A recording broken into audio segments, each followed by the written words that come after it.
Uplynulý týždeň si študentská rada Pedagogickej fakulty pre svojich kolegov pripravila Carpe Diem alias Deň Pedagogickej fakulty. Hneď z rána sa študenti mali možnosť rozhýbať malou rozcvičkou, po ktorej nasledovala módna prehliadka enviro kostýmov, čiže oblečenia z odpadkov. Dopoludnia ich čakalo množstvo zábavných aktivít, napríklad divadielko, mohli si vyskúšať zumbu, naučiť sa skladať origami alebo si zatancovať na ľudovú nôtu. Dnešný deň 5.11. je na fakulte Deň fakulty našej pedagogickej a to znamená, že každý, kto prišiel dnes na tento super deň, sa registroval svojím otláčkom, pretože každý má svoj otláčok jedinečný a každý má svojím spôsobom je ten jeho, takže by to bolo aj zaznamenané, že naozaj tu zažil, ako sme to dnes nazvali, šupa deň. Ani učitelia nezaháľali a pridali sa k davu študentov v teplákoch. Bol to taký, by som povedala, iný deň pre študentov. Robili aktivity, ktoré sa vlastne oni na hodinách učia, takže to bolo zaujímavé.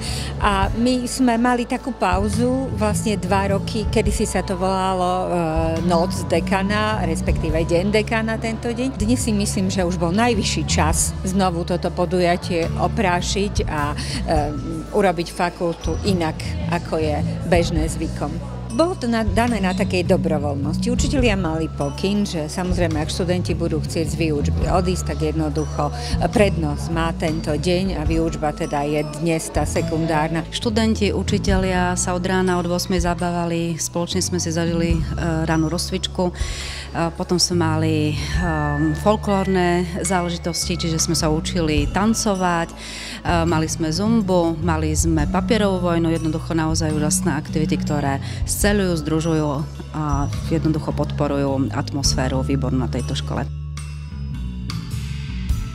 Po vyčerpávajúcich aktivitách si zúčastnení mohli oddychnúť v čajovni a pozrieť film.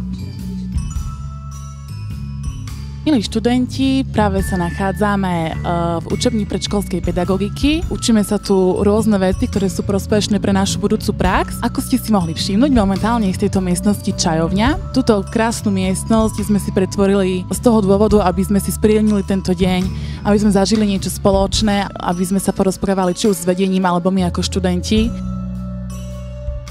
Celý deň sem prichádzali študenti, popíjali si kľudne čaj, porozprávali sa, mali sme aj čokoládu, no ale tá sa veľmi rýchlo minula, lebo tu každý chcel. Tento deň prebiehal veľmi dobre, bolo tu veľmi veľa ľudí od rána, začali sme od 8. Najväčšia špička bola asi okolo 10. Práve sme si vymysleli svoju hru. A v čom spočíva? Dostať tieto diamanty na túto úroveň. A kto zatiaľ vyhráva? Tak je to remiza, no. Takže je tu veľmi príjemne, je tu pekne a máme super čaj, sladučky. Ste tu už dlho? Prišli sme pred chvíľou. Takže debatujete. Rozberáme životné skúsenosti. Pre pozitívnu odozvu rozmýšľajú organizátori aj nad ďalším ročníkom. Pre televíziu Mediálka Veronika Haberová.